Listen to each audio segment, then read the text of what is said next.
This class is, I think we're running about 6 weeks, so from here through the second week of April. And this is a class on the Psalms of Ascent. So we're going to talk about Psalms for a little while, just like an intro today. But the Psalms of Ascent are a particular section from the Psalms. I've wanted to teach the Psalms for a long time, but trying to teach that huge book is impossible. And so the Psalms of Ascent are one section. This is Psalms 120 through 134. And maybe you have heard about them before or have had a study on them before, but this is sometimes called the Psalter within the Psalter. So this group of Psalms that traditionally were sung by the people of God as they go to Jerusalem. And I have not traveled to the Holy Lands, but I know some of you have and may know that Jerusalem is the city of God that is built on 7 hills. And so really, regardless of what direction you're coming from, if you're going to Jerusalem, you're always going up. Okay. And so the Psalms of Ascent were sung as they were going up to Jerusalem 3 times a year as part of their community, part of their celebration, part of their looking forward to this time of gathering together and worship to God. Those are the 14 Psalms that we're going to look at together for the next 6 weeks. We'll spend more time on some of them than others, just because even just choosing these 14 is still more than we've got time to cover. But I hope that this will be a time of reflection, a time of devotion for you personally, but also for us together, studying the Psalms and thinking about David's prayer life and about the prayer life of the community. I'm hoping will give us some time to kind of take a deep breath, especially as we're kind of in this transition-y time between winter and summer and spring. All these different things are changing. And I think that it also just gives us an opportunity to really be still with the Lord a little bit. So that's what I'm hoping for from this particular study. I do want us to begin by breathing together. I don't want anybody to feel disappointed that I forgot. I didn't forget it. I was just giving you a little intro first. So let's breathe first, and then we will get started. You want to put your feet on the floor, settle into your space, get still. Close your eyes if you feel comfortable. Let's breathe. Inhale. And exhale. May we breathe in God's grace. And exhale His praise. May we breathe in grace for each other. And breathe out as we rest in His sovereignty. May we breathe in grace for ourselves. And breathe out as we rest in His perfection. May we breathe in rest from a gracious God. And breathe out thanksgiving for all of His blessings. May we breathe in God's grace. And breathe out His praise. Open your eyes. Okay, I do want to give just a little bit of background on how this study came together.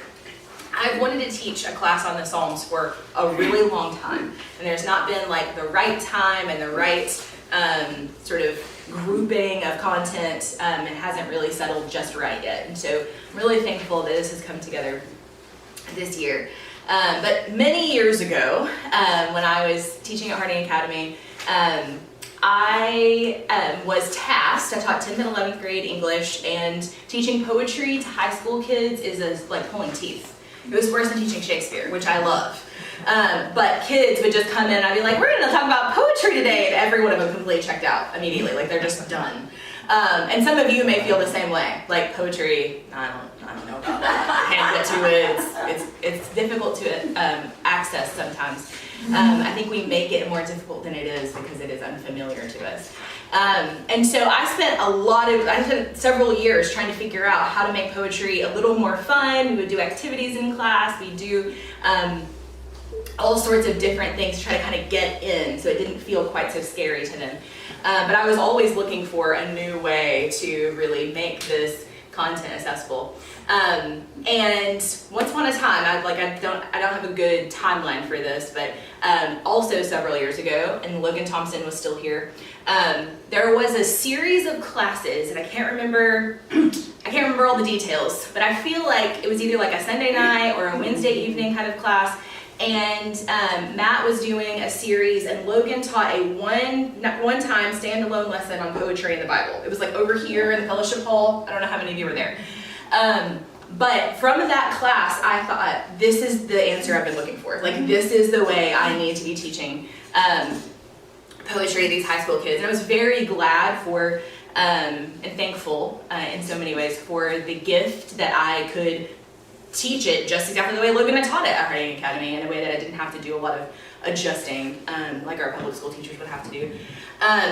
But from that, in that particular class, Logan taught from Judges chapters 4 and 5. So if you're really interested in kind of exploring poetry in the Bible, you might spend a little bit of time there over the course of the next few weeks. I used to use that text to introduce my poetry unit. This is a story of Jael and Sisera. And so if you, I don't know how much time you've spent in Judges, but Judges tends to be really fun, especially for teenagers, because it's like bloody and crazy and the most bizarre things happen, and they're like, what is happening? And so Jael is the woman who faithfully to God kills the commander of the enemy army, Sisera, with a tent peg. She brings him into her tent, she gives him a rest, and while he's asleep, she hammers a tent peg through his temple and kills him. Which is bizarre and crazy and awesome, right? It's crazy. And so that's the story that's happening in Judges chapter 4. In Judges chapter 5, Deborah, the lead judge at this particular time, sings a song of victory to the Lord after this battle. And so really what you get in Judges chapters 4 and 5 are the same story. One is told in prose and the other is told in poetry. And so it's a really helpful comparison and contrast, because you're getting the same content but in two different forms. And so that's not what this class is about. But if you're really interested in kind of seeing those things side by side, I would encourage you to spend a little time there. Yeah, Judges 4 and 5. And the song is beautiful and really does bring out some really emotional, more personal things, I think, about that particular story. So I would begin that way. That's what Logan taught from that night. But the thing that he said about the Psalms particularly that night that has stuck with me, and this is kind of going to be our center for this class, the thing we're going to be asking ourselves each time we come to one of these Psalms. He talked about how the Psalms are really, it's almost like reading David's diary. And David's not the only psalmist. There were several others who also wrote Psalms, but the majority of them are attributed to David. And they can feel a little difficult to access because it's almost like it's too intimate. Like we're encountering a conversation between somebody and the Lord that's not us, right? And so it's a little strange. Like sometimes we can really see ourselves in this language. We can really connect with the sort of feelings they were having. But sometimes it's a little bit awkward because it feels like we are sort of eavesdropping on a conversation that wasn't meant for us. Yeah. And so the Psalms were written to God, right? David does write so many of them to be sung by the people. The people are singing these words to the Lord. But what Logan said was the Psalms were written to God. These are gifts to the Lord that through his providential preservation, he gave back to us. So these were gifts that David and these other people gave to the Lord that God preserved in the text for us to have. And so we have to wonder, why did he do this? Right? If this was a gift that these people were giving to God, why would he give it back to us? And I think there are two answers to that question. The Psalms were written to God, given back to us, that we might learn more about God, that we might learn who God is, and that we might learn how we are to respond to him. And so David I'm talking about David particularly because he wrote the most of the Psalms, but the psalmists particularly are praising God, calling out to him in their distress or in their discomfort, but also in their overwhelming praise, to say, how great are you, God? Look at all these things that you have done. We learn more about who God is, but then we also see examples of how people have responded to his character that tell us more about how we should respond to God. So those are the two things we're going to be looking for, in addition to this theme of a journey that we're going to look at in the Psalms of Ascent. I want you to be thinking, especially as you're reading through some of these on your own during the week. When I read the Psalms, what do I learn about the character of God, about the nature of God, about who he is and how he loves his people? And also, what do I learn about what I should be doing in response to who he is? Okay. So those are the two biggest things. The other sort of piece of this puzzle for me, as far as the content of this course goes, is from this Bible study, which probably you've heard me talk about before. This is Beth Moore's study called Stepping Up. It is a journey through these particular Psalms. And I did this, once again, I did this study years ago. I think that this one was published originally in 2007. You can still get it on Amazon. It's out there. But I did it probably 2012-ish, 10 or 12, maybe something like that. It's been a long time. But it's one of my favorite Bible studies in this format that I've ever done before. And one of the reasons is that she really does ask you to spend a lot of time in reflection and to think about how you would put yourself in the shoes of the writer here. So I'm going to ask you to do that during your homework time during this time as well. So I wanted to kind of give you the pieces of the puzzle, especially because I feel like the Lord's kind of been lining up some things for me leading into this class, both from teaching at the Academy, from that lesson from Logan, and also from this particular book. So it's called Stepping Out? It's called Stepping Up. Stepping Up, yeah. Stepping Up. Mm-hmm. I'd like to order that. I'll do that. Yeah, it's good. It's good. Okay, so let's begin this morning in Psalm 120. Everybody should have 3 pieces of paper. Does everybody have all the handouts? You should have one that is Psalm 120 side by side with 2 versions, and then one that is Psalm 121 side by side with 2 versions, and then Psalm 121 Haley's version. Those are the 3. So if you don't have one, let me know. Let me look. Find some more.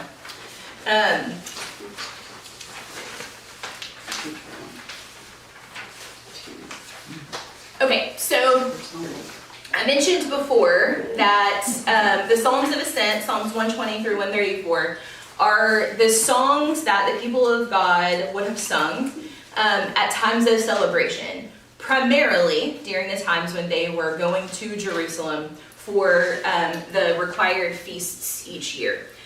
So Leviticus required the Israelites to travel to Jerusalem and to celebrate the feasts at 3 times a year. The Feast of Unleavened Bread, which is also Passover, the Feast of Booths, and the Feast of Trumpets is the other one, right?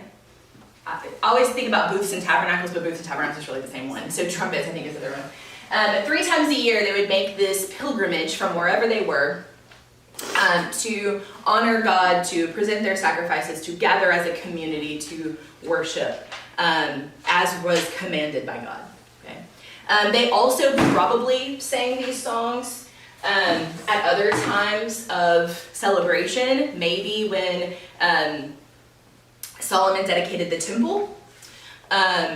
Also, once they were sent into exile, they likely would have sung these songs as signs of longing to return. They couldn't get back to Jerusalem, but they wanted to, and so these songs would have been reminders of the times when they were able to gather as a community in worship to the Lord. And so either in their distress and hope and wishful longing to return to God, or at a time where they were actually going to do the worship, this is where their hearts would have been turned as they're singing these songs together.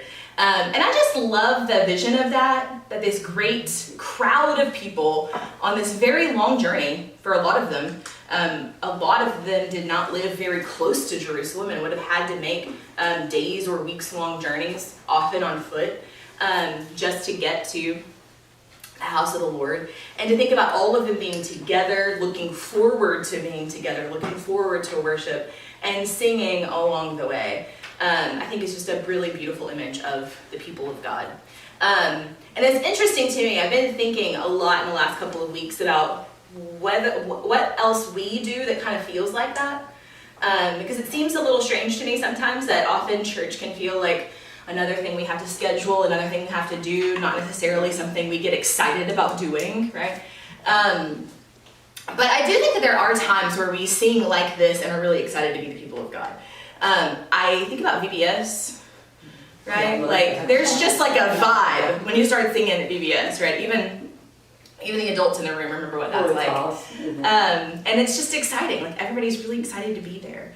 I also think about what? Oh, I'm sorry. No, Those good. tent meetings. Yes. Oh, when it's full, there's hardly no chairs left. Yes. That was some good singing. Yeah. I remember just in my lifetime, I'm thinking about times we've been on campaign when I was in high school, especially. There's this, sometimes there are songs where like they take you back to a moment, right? You remember singing that particular song. And when we sing "Or Marching to Zion," which feels appropriate for the Psalms of Ascent, I'm immediately in a second floor church. We were on the second floor, weren't we? In Minnesota? We're in the basement? Okay. That church was weird.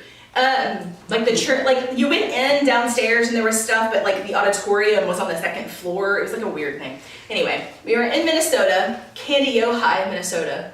It was a fun place. Candy-O-High, isn't that fun to say? I love that. It was a little town in Minnesota. And we sang on a Sunday afternoon. Most of the people in the church lived really far away. It was a difficult gathering for them to come together because there were fewer Christians in that area. And so they didn't have Sunday morning worship and Sunday evening worship. They got Sunday morning worship and like potluck lunch every week. And then they had a like singing service before everybody went home because it didn't make sense for them to go home and come back again because they all lived so far away. And so we were there singing in the basement that Sunday after church, and it was just like nothing else was happening. Like it's a little bit dark in the basement. The power had gone out. Robin remembers more of these details than I do. Apparently the power had gone out. I don't remember that. But it was just like beautiful to be with a community. A lot of these people we didn't even know. We just met for the first time a few days before. But it was just a beautiful gathering of singing, and nobody wanted to quit singing. Like they didn't want to go home because we all wanted just to keep going. I think about singing on the van in Belize. And I mean, just like how exciting it is for us to all be together, and it's like, what song are we going to sing next? Somebody start this. And so probably all of you have some sort of experience like that where you think, this is what it really means, right? To be among the people of God. Bible camp, yes. Yeah. That kind of gathering. And so I want you to really think about that. When we were talking about the Psalms of Ascent, this is the vision. This is the kind of energy to be thinking about. And sometimes what they're singing about is actually kind of sad. But I do think it's important for us to recognize that this is a community of people looking forward to being together, looking forward to a time of worship as they travel, right? There's also a lot of traveling content in all of these psalms. Okay, let's stop talking for a minute, let the Lord speak. So here we go. Psalm 120. I'm going to read from the ESV. I gave you two versions. The NLT is what I like to read from, but the ESV I think is a little more, I say traditional, probably more familiar language to you. But I think it's helpful, especially when we're looking at poetry, to see different ways that some of these words were translated, and just to do a little comparison of versions here. But I'm going to read aloud from the ESV on the left side. In my distress, I called to the Lord, and he answered me. Deliver me, O Lord, from lying lips, from a deceitful tongue. What shall be given to you, and what more shall be done to you, you deceitful tongue? O warriors, sharp arrows with glowing coals of the broom tree. Woe to me that I sojourn in Meshech, that I dwell among the tents of Kedar. Too long have I had my dwelling among those who hate peace. I am for peace, but when I speak, they are for war. Does that sound like something you'd be really excited to sing on your journey? No, this one's sad, right? Concerning, right? He's like, I'm calling out to the Lord in my distress. There's people speaking of war all around me, even when I'm longing for peace. Look at verse 5. Where does the psalmist say that he is? Messick. Yeah, in these strange towns really far away, right? Far from Jerusalem. He looks around him and he says, I'm calling out to the Lord in distress. I'm asking God to deliver me from these lying people, right? These people who want war when I want peace. I'm far from Jerusalem and I am longing for the presence of the Lord. This is kind of the beginning of the journey, right? They are far away, looking forward to what is coming, looking around them and thinking, I need the people of God, right? This is not the place I'm supposed to be. This is not the people that I'm supposed to be among. I need the people of God. Sounds like today. In a lot of ways. Yeah. In a lot of ways, there's nothing new under the sun, as Solomon would say, right? That's what your homework is. Did you see that? That's what your homework is, You gotta yes. read I do want to point out just a couple of things about the poetry itself before we look at the second psalm, where we're going to spend a little more time. Sometimes it's helpful just to sort of pay attention to the form. This is the sort of nerdy English teacher in me, but that's what you get for the next 6 weeks, so there you go. The first two verses, who is, excuse me, who is the speaker talking to, right? The Lord, right? Lord, yeah. This is a call out to the Lord. And beginning in verse 3, we've got a shift, right? A shift in perspective. And so in my distress, I'm calling to the Lord. I'm asking him to deliver me. But then in verse 3, it shifts to a description of the problem, right? What are you looking for? What's happening with these deceitful people? And so sometimes it's helpful to pay attention to that. Sometimes in these psalms, there'll be sort of a call and response, where the leader of the group will say something and then the people will respond. Sometimes it's I call to the Lord and the Lord speaks back. Sometimes I call to the Lord and then I ask my own heart to remember the things that the Lord has already told me. And so there are a lot of different things going on in this kind of conversation. It's helpful, I think, to think about the Psalms as a conversation between the psalmist and the Lord, and sometimes the psalmist and the people. And so I just encourage you to pay attention to times when it feels like, oh, something different is happening here. And often that comes in a shift of perspective. The other thing that you may already know, I think probably I've mentioned this before, but it's not, obviously not new to me, about the structure of Hebrew poetry. And I think sometimes why the Psalms feel a little awkward. Like I'm not really sure what to do with this. And sometimes it feels unnecessarily repetitive. And I thought okay, so deliver me from a deceitful tongue. What more shall be done to a deceitful tongue, right? I speak about peace, but they speak about war. There's a lot of repetition here about lying and speaking of war, and we're kind of saying the same things a lot. In English poetry, you think about poetry in the English language. What makes a poem in English? What are you looking for? Rhymes. Rhymes? Yeah? What else? Anybody ever read poetry that doesn't rhyme? Yeah. A rhythm. Some sort of rhythm, right? In English, mostly what we're looking for is some sort of regular rhythm and a rhyme scheme of some sort, right? Words that sound similarly. There are a lot of other elements, but those are the most common. And that's really difficult for us to find in the Psalms, both because Hebrew poetry is different and also because poetry loses something in translation. When we translate it into a different language, it loses so much of that particular form. So I do think it's helpful to know that one of the major tenets of Hebrew poetry is called parallelism. And this essentially just means that in one line or in one section, an idea is presented, and in the next line it is repeated in a different way. So if you hear a lot of repetition and wonder, why are we saying the same things over and over again? That's on purpose, right? That often that parallelism will give you one idea, and then in the next line, or sometimes in the next verse, the idea is repeated. I think a lot of that is because most of this was oral. Most of these people were not reading from a script, and so if we repeat it, it's easier for us to remember as we're singing. right? Kind of the same reason we repeat a chorus after every verse, right? That kind of repetition is helpful for memory. But I also think it's helpful to know that they did this on purpose. It doesn't just feel like, I don't really know what we're doing here. Why are we saying all these things over and over again? Yeah. Right? Another tenet of Hebrew poetry that I think we lose in translation for the most part is alliteration. They often use this repetition of the same consonant sound in the beginning of words, kind of like Sally sells seashells with a seashore kind of thing. But we lose it in translation in a lot of ways. And so the parallelism for the most part sticks with us. Okay, so that's your poetry for the day. That was a freebie.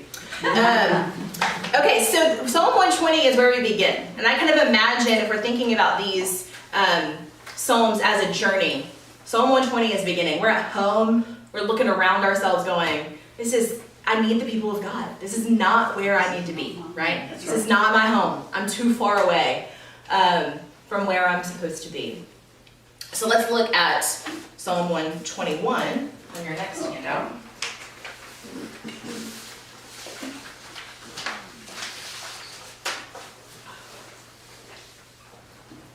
I lift my eyes to the hills. Where does my help come from? My help comes from the Lord who made heaven and earth. He will not let your foot be moved. He who keeps you will not slumber.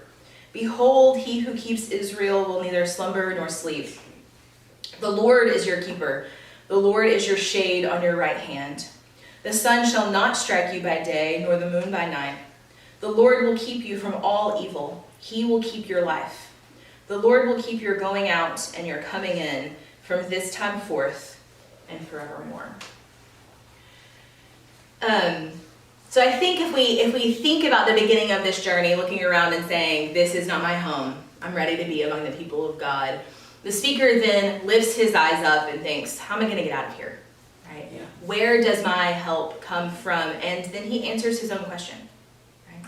My help comes from the Lord, and we know, right, that this is the only help we need if we're going to get help from the maker of heaven and earth.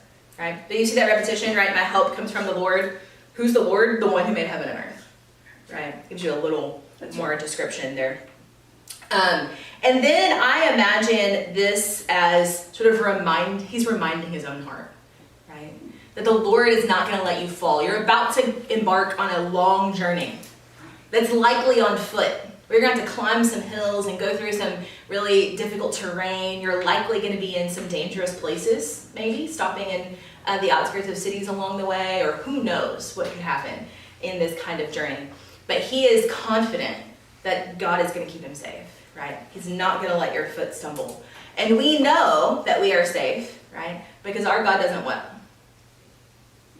Doesn't sleep, right? Yeah. He's not sleeping. I'm going to get tired, right? It's probably going to take me days or weeks to get there. I'm going to have to find a safe place to rest. But God is going to be awake the whole time, right? He's going to keep me safe all the way through. He is our keeper. He is our shade, right, on our right hand. We're traveling through a desert land. We need some shade, right?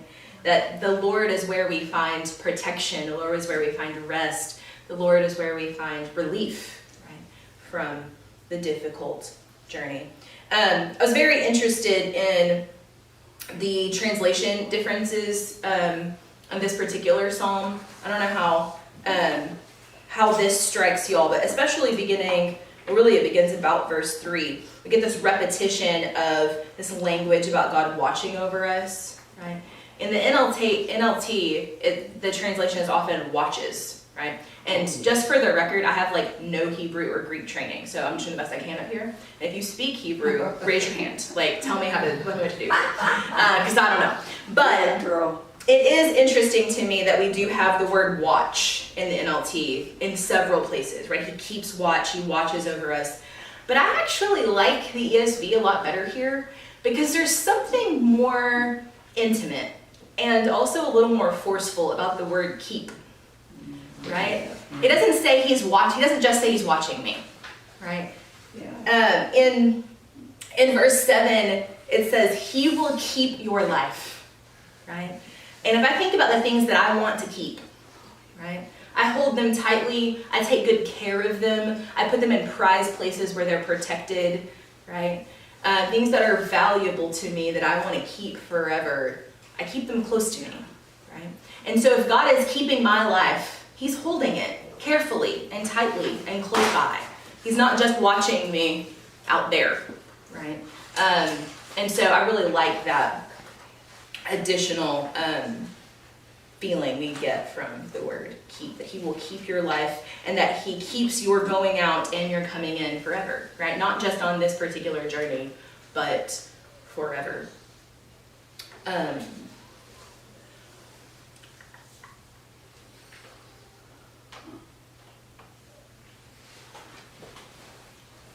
Sorry, I lost my train of thought. The But Lord back. is your keeper, I like that. Mhm. I've even heard a couple of songs like that. One where, where it says, something about the Lord, and it says, keep my keeper be, it says my keeper be. And I'm like, keeper, I didn't know they used that kind of language. And yeah, there it is. Yeah. So now I want him to be my about that keeper. hymn. Yeah. Yeah, for sure. I was going to make one more note about this idea of God not sleeping.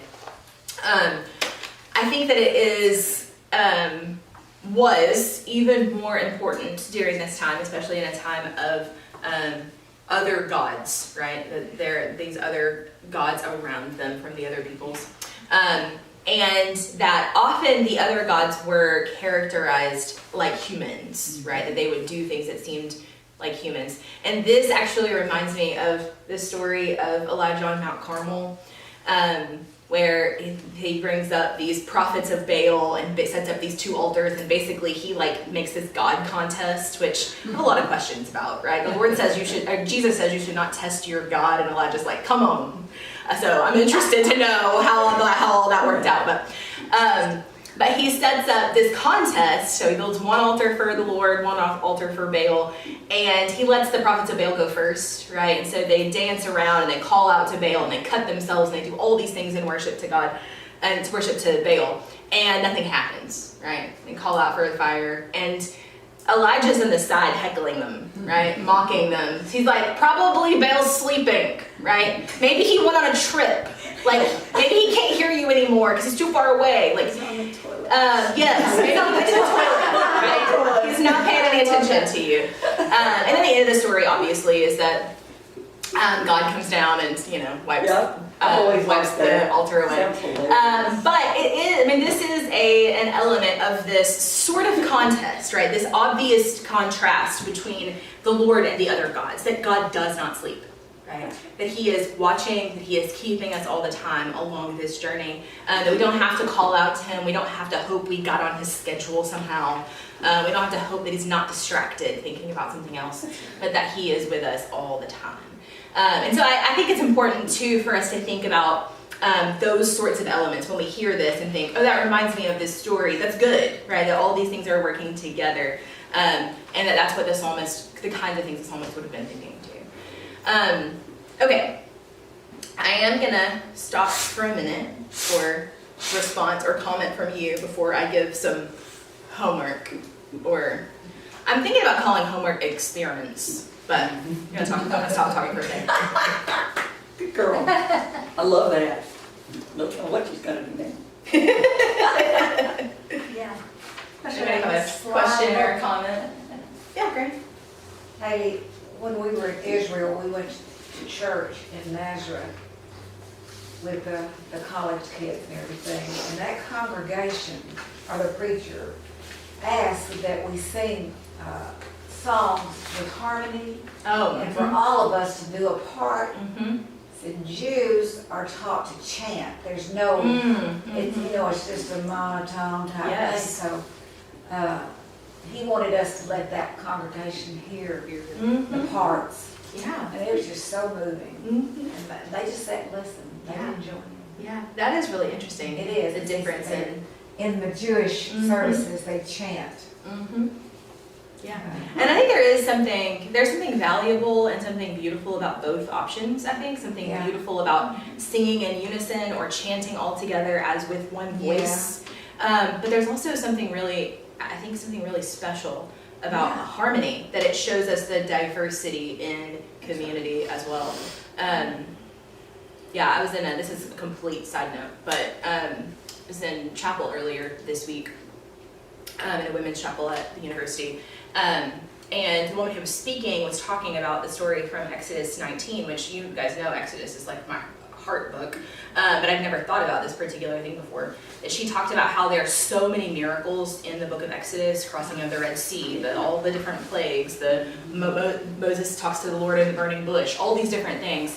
And she said, I think the greatest miracle is in Exodus 19 when Moses gives the law to the people. And the scripture says, with one voice, the people of God said, we will do what God asks us to do. Yeah. She's like, if you get all these people together to agree to do what God asked them to do in one voice, that's a miracle. Yeah. Yes. So I'm thinking about that sort of like that chanting, right? That response that they were used to doing this, even at that point, to respond all in one voice. It's very interesting. Hey, Yeah. In Lisa's last Wednesday night, Lincoln was teaching, and he has them repeat a lot of things that he says. Mm-hmm. I mean, just words out of, like that he'll put together, and it made me think of that. You know, when you say things over and over, remember them more than Yes. if you just sit there and are very quiet. Yes. But it may just be, I mean, like he was talking about the Sabbath and Jews, and he would have them repeat those words, putting things together. Yeah. And I was just sitting there thinking, well, that's a great way. I mean, because we do that with little kids. We have to repeat things a lot. Yeah. But, you know, we come to adults and it's like, just sit there and be quiet. Right. I mean, you know, and Yeah.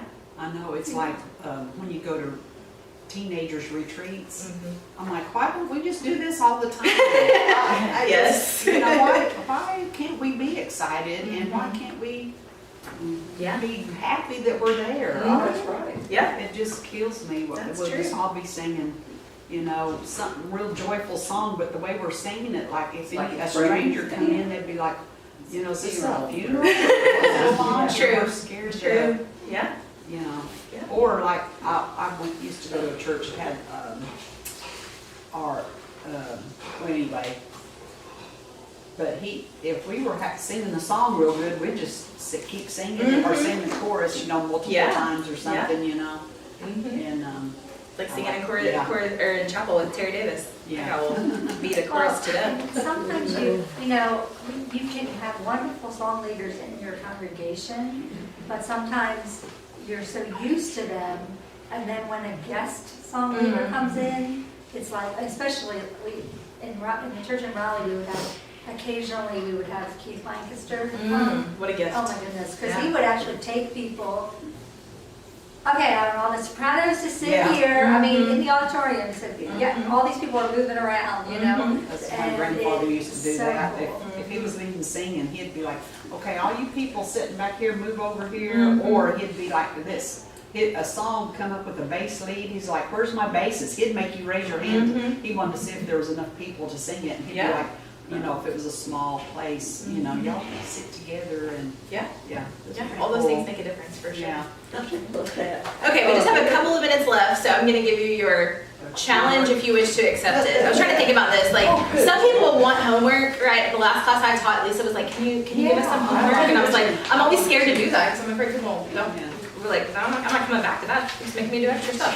But some of you really want to be here, so I'm going to challenge you to do two things. The first is on the back of each of these handouts.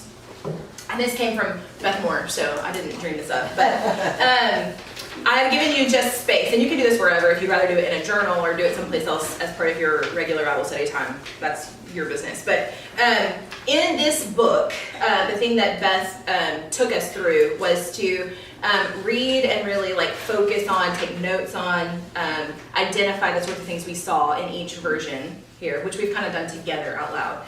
And then to rewrite the psalm in your own words. And give your own words from your own heart, from your own perspective, right? Like Rihanna was saying earlier, this kind of feels like what we're feeling today, right? That we're longing for the people of God. So this is space for you to just like spend a little more time really reflecting, really an intimate prayer to the Lord, and pray your own prayer there. Rewrite that psalm. And so I've given you space to do that for both of these, 120 and 121, and we'll do that each week. So the rewriting will be on your own time during the week. I'm also going to, and as an example, I have given you Haley's version of 121. So if you're interested in that's fine. And then I'm also going to encourage us each week through the course of this class, to memorize Psalm 121. I think 121 gives us a good anchor point for the rest of the class. And so, and there are 8 verses, 6 weeks of class. So if you try to focus on 1 or 2 verses a week, that should get us to really compile it all together at the end. So this week, I'm going to encourage you to try to memorize the first 2 verses of Psalm 121. There will be no memory test. I'm not going to make you stand up and say it with your hand over your heart or anything weird like that at the end of class. But just in your own time, I do think committing these words to memory, like Polly was saying, that's repetition, right? Putting this scripture on our heart, I think is really, really valuable. So, write Psalms in your own words and start memorizing Psalm 121 is your challenge if you wish to accept it. If you'd rather think about it as an experiment, sometimes that's helpful because then it's like, well, I was just like trying this out and it didn't really work out this week, so I'll try it out again, instead of being like, man, I failed, I can't try again. So, sometimes thinking about it differently is helpful for me to keep going. Okay, that's the end of our time, but thank you guys for being here. Thank you.